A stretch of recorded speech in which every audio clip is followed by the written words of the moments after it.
Hey everyone, and welcome. Today, we're going to walk through the entire IVF journey step by step. Our goal here is to make what can feel like a really complex process, well, a lot more clear, manageable, and just a little less intimidating. So let's dive in and map out this incredible journey together. So you're probably wondering, what does this path really look like from start to finish? Let's forget all the dry, clinical textbook stuff for a minute. We're going to break it down into a clear, guided journey so you know exactly what to expect at every single stage. Okay, so where does it all begin? Right here, with the prep work. This is the first and, honestly, a super crucial phase. It's all about setting the stage for success way before any of the major procedures even get started. And you can really think about this prep time as having three main pillars. You've got the medical evaluations to get your body ready, some lifestyle adjustments, and just as important, getting yourself emotionally ready for the road ahead. It's about body and mind. This is so important to remember. IVF is absolutely not a one-size-fits-all process. Your doctor is going to look at everything, including blood tests for hormones like AMH, which kind of gives a clue about your egg count, and FSH, which is related to egg quality. All that data helps them create a plan that is completely tailored to you. All right, once all that prep is done, we move into what's called the stimulation phase. This is really the first active part of the treatment. The whole goal here is to encourage your body to grow several eggs at once, instead of just the one it normally would. You can think of it as, maximizing your chances right from the get-go. So this phase is a pretty busy couple of weeks where you and your clinic are working really closely together. It means daily injections you do at home and then regular check-ins. It all leads up to one final, perfectly timed injection, they call it the trigger shot, that gets the eggs ready for their big day. So, how do they know everything's on track? Well, that's where all those monitoring appointments come in. Every 2 or 3 days, you'll go in for an ultrasound so they can literally measure the growth of the follicles. Those are the little sacs holding the eggs. They're hoping to see them get to about 18 to 22 millimeters. And at the same time, blood tests are checking your hormone levels to make sure everything's progressing just right. Okay, so you hear about all these medications, and it can sound like a lot. But they each have a super specific job, and this table breaks it down perfectly. You have gonadotropins, which help the eggs grow. Then you have antagonists to make sure your body doesn't release them too early.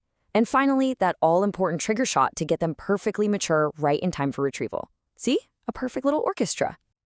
And this leads us to, honestly, a huge moment in the journey. The egg retrieval and then fertilization. This is where all that preparation really pays off and the magic starts to happen in the lab. It's pretty amazing. Now, I know the word retrieval can sound a little intense, but the procedure itself is surprisingly quick and gentle. The most important thing to know is that you'll be comfortably sedated so you won't feel anything at all. The whole thing is over and done in about 15 to 30 minutes, and then the incredible science team takes over. So what about recovery? It's totally normal to feel some mild cramping or see a little bit of spotting afterward. Your clinic will tell you to just take it easy, put your feet up, and rest for a day or two while your body recovers. So, the eggs are safely in the lab. Now what? Well, there are two main ways fertilization can happen. With conventional IVF, it's a bit like survival of the fittest. The best sperm are left in a dish to find their way to the eggs naturally. But if there are any concerns about the sperm, the lab can use a technique called ICSI. That's where an embryologist carefully selects one single healthy sperm and gives it a helping hand by injecting it directly into the egg. It's just another way the process is customized for the best possible outcome. Over the next 5 to 6 days, those little fertilized eggs, which are now officially embryos, are kept safe and sound in the lab.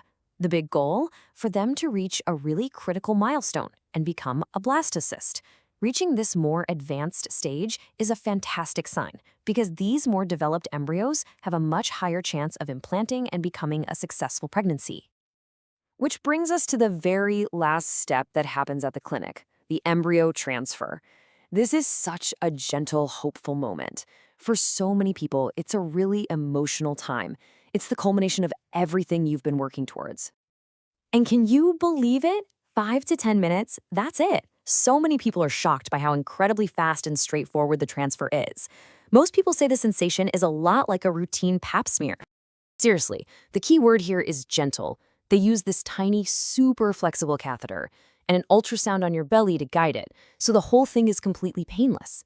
A lot of clinics even have a screen up so you can actually watch as this tiny, bright little speck, the embryo, is placed exactly where it needs to be. It's wild. And just like that, the transfer is done. And now, the famous, or maybe infamous, 2-week wait begins. This is that stretch of time before you can take a pregnancy test to see if that tiny embryo has successfully implanted. So during this waiting game, you'll keep taking progesterone. It's really important because it helps make your uterine lining super cozy and welcoming for the embryo to implant and start growing. Then, after about 10 to 14 days, you'll go in for a simple blood test at the clinic, and that will give you the definitive result. Okay, but a question we hear all the time is, what if you have more high-quality embryos than the 1 or 2 that were transferred? What happens to the rest? So you've got options. And as this chart shows, the most common choice by far is to freeze them for potential use in the future. They use this amazing technique called vitrification, which is basically a flash freezing method that keeps damaging ice crystals from forming. It's incredible technology that lets you safely preserve those embryos for years. And there you have it, the entire IVF journey, from day 1 of prep all the way to that final, hopeful wait. It's a path that really combines careful planning, incredible science, and so much personal strength, with each step just building on the one before it. Before we go, we just have to say one really important thing. Everything we've talked about today is purely for educational and informational purposes. It is absolutely not medical advice. Your own journey will be unique to you, so please always talk to your doctor for personal medical guidance. If you'd like to learn more about the whole process, a fantastic resource is the portal IVF for Me at the address you see on your screen.